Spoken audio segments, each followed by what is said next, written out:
My mom left my dad when I was 17, I'm 29 now, and had a new boyfriend literally straight away.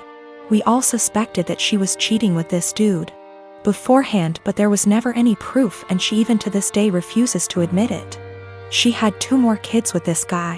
When my mom and dad broke up, I moved out to live with my dad, who had moved back in with his parents. The major reason for this was because she told me to leave as I kept fighting with her new dude. I really did not want to deal with a new guy in my mom's life, and I was really upset that she didn't give a shit about how much pain my dad was in. When she told me to leave, something in me changed, and I am still unable to forgive her. That solidified BC. My 14-year-old sister stayed with my mom for a year and then begged to come and live with my dad because she hated it so much at my mom's place. And my sister and mom were close, so for my sister to feel that way, it must have been bad.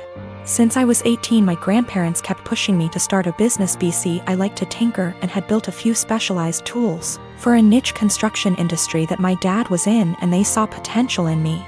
They gave me a lot of money as an investment. Actually, their mortgaged their house, that's much they believed in me, and basically, I majorly lucked out and managed to land some national contracts at 24 that turned into more than a few millions of dollars over a few months when the business boomed. The profit trajectory has risen since then, and basically, I'm living a life I never thought would be for a schmuck like me. I moved my dad, sister, and grandparents out to the East Coast a couple years back, and we've started a new life. I am surrounded by people who see and saw the best in me, and I'm grateful so much. BC. I was seriously messed up after my mom blew our family apart. For the last couple years or so, my mom has been on my case to reunite with her. She is getting increasingly more insistent that I go visit her and her boyfriend and kids, and keeps trying to guilt trip me because my sister has a much more privileged life now and my younger 2 half-siblings don't. She keeps telling me that even if I don't forgive her, I should look out for the kids as they're innocent in all this. She made her bed and she can lay in it, but the guilt eats me alive sometimes. I just can't forgive her though. In January of 2019, my husband was diagnosed with a brain tumor. It was in a completely inoperable part of the brain, and was told me had 6 months to live. He stuck it out and died in October, 3 months longer than he was expected to. He was always positive, and decided a few weeks after his diagnosis that he would write letters for our daughters for significant events in their lives. My husband was my soulmate, and the past few months have been difficult knowing I've lost him. We have 2 daughters, Mia, who is 21, and Imogen, Imi, who is 19. All 3 of us have become a lot closer since their dad's death, and we've all really struggled. My husband and I were together since we were children. Got married when we were 18, and we were approaching our 20th wedding anniversary when he passed. In February of this year, Mia got married to a boy she's been with for about 6 years. I absolutely love her husband, and he's been incredibly supportive during all of our grief. My husband wrote a letter for Mia to open on her wedding day.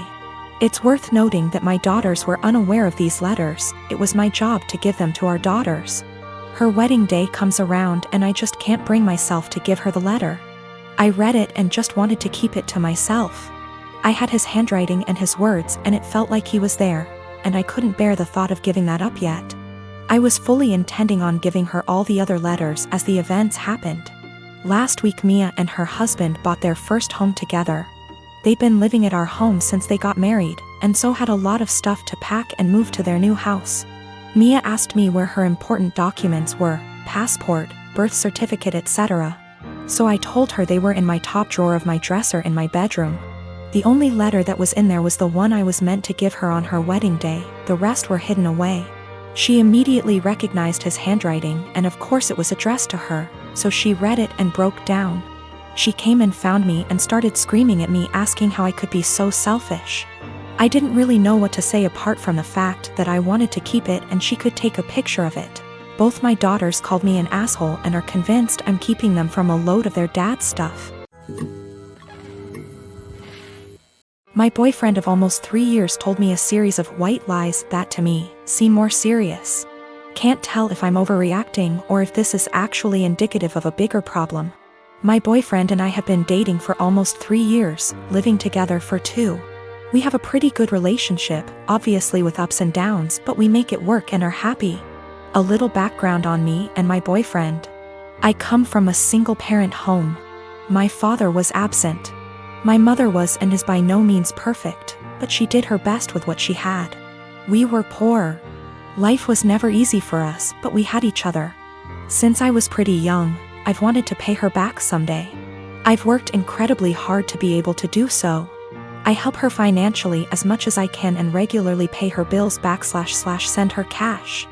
I'm also her only living child now, as my brother passed away 5 years ago, which basically left me to help her.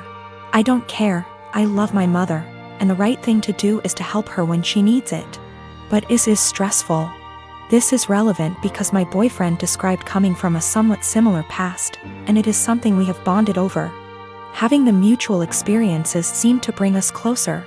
He told me he also helped his parents financially, and we would often vent to each other about the stress it brings. I am not one to confide in many people, so having someone who I felt like actually understood me was meaningful to me. So here is where the lies come in, and I need someone to either tell me I'm not crazy and this is horror, or that I am crazy and this isn't a huge deal. I'm fine with either. When we met, my boyfriend lived in a condo in a pretty swanky part of the city. I live in the US Northeast. He told me he owned that apartment / condo. I found this to be interesting / odd because he was 28 at the time, and I know this property is upwards of $650,000 on the low end, and he was in an entry-level job for only like 2 years, so the numbers just didn't really add up. Whatever, maybe he's good at saving. But then, since living together, I never once saw a piece of mail for a mortgage payment, electric bill, taxes, nothing. Not for 2 whole years. Very odd. Also, when we started living together, he didn't have his room rented out in the former apartment yet, so he was still responsible for that portion of the rent. He would send a Venmo payment to his mother on the 1st of every month for his portion. I don't own property, but I can't think of a scenario where I would Venmo my mother to pay the mortgage on a property I supposedly own. Getting more odd. He would then go to his parents' house for an afternoon and come back really upset. Usually when I would ask why, it was because they were having financial problems and he needed to help them out. I totally understood this and supported him. He literally has cried on my shoulder about this many times. He tried to start a company years back and ended up getting into debt somehow. He told me this debt was $17,000 and that he paid it off. I'm confused because I met him only 2 to 3 years after the supposed debt accrued / company dissolved, and it was already paid off. He told me when he moved back home after the business failed, he was $17,000 in debt and living at his parents' house working at a minimum wage job. How someone with a minimum wage job pays off that much debt in 3 years, I'll never know. We got into a fight a few weeks ago and I finally had enough and confronted him about these things. He doesn't help his parents, they actually pay his phone bill, and this was all a lie. He doesn't own that apartment, he didn't pay off that debt from his company. He initially told me his parents helped pay it off and then like 3 minutes later, came clean. And said that his business partner paid it off, so I have literally no idea what the truth is there, and if anything, in my eyes, his parents are the ones who are financially supporting him. So now, I'm dating a 31-year-old man who doesn't pay his own phone bill, was lying to me and / or completely fabricating aspects of his life for 3 years. And then when confronted about it, continued to make up lies and then came clean about them 5 minutes later. I'm obviously concerned that he could lie for this long, about fundamentally important things like our values, and so on. I sincerely thought I would marry this man. He seemed to understand me like no one else and to be a truly caring and genuine person. Now I'm having a hard time rationalizing actually planning a life around someone who would not only lie about their background and family etc. but also financial aspects. Aside from that, I now can't tell what is the truth and what is a lie. I've also noticed other things he has lied about, called him out on it, and he has denied it outright to my face. I see this as a form of gaslighting, as I know I'm not wrong, but he is trying to convince me otherwise. Am I overreacting? Is this a white lie that went haywire? Or is this actually a series of complete and utter bullshit used to manipulate me? And also, is it insane for me to actually consider a life with this man? I am a bridesmaid for one of my closest friends, Jackie. I've been so excited to help. I was in charge of the bridal shower, the games, decorations, menu, I left the guest list to Jackie's sister. Due to religious reasons, I wear a headscarf. I love and am proud of it. In the group chat with other bridesmaids, I was talking about how excited I am to attend a girls-only event. I recently dyed my hair and wanted to show it off. I even paid extra to ask for a girls-only staff that day. Day of, as guests arrive, I realize that one of them is Tori. I know Tori as a family friend of Jackie's, but the few times I met her, it was before her transition to female. I was aware of it but unaware she was coming to the shower. I don't mind at all OFC and she's a lovely person, but I decided to keep my scarf on. As everyone's eating later, I'm passing by the tables to make sure everyone's good, and one of the bridesmaids mentioned that they hadn't gotten to see my hair and they'd wanted to see the change in person. I tried to dismiss it at first or say, "Oh, I'll show you later." But the other girls at the table got curious. I got uncomfortable and I just said, "Oh, I'm actually not really comfortable taking it off right now," when pressed as to why. I said there's guests I don't feel comfortable taking it off in front of. There was a collective. Oh. And I thought, cool, that's over. But one girl got aggressive and asked if I'm referring to Tori. She's loud and other tables turned to look. I don't answer. The girl asks if I wear one around men, so I say yes. She says there's no men here, so clearly you should take it off. I tell her again that I'm keeping it on. Another bridesmaid defends me and tell the girl to chill out. Tori comes over and says me not taking it off is a slap in the face to her identity. I'm just shocked and had no clue what to do. Eventually Tori and a few girls left saying they felt it was disrespectful. I feel awful that this ruined a beautiful day for my friend. It's causing more trouble with people threatening to leave the wedding over discrimination towards me or towards Tori. I don't think I was in the wrong. Just as Tori can be Tori, I can be me.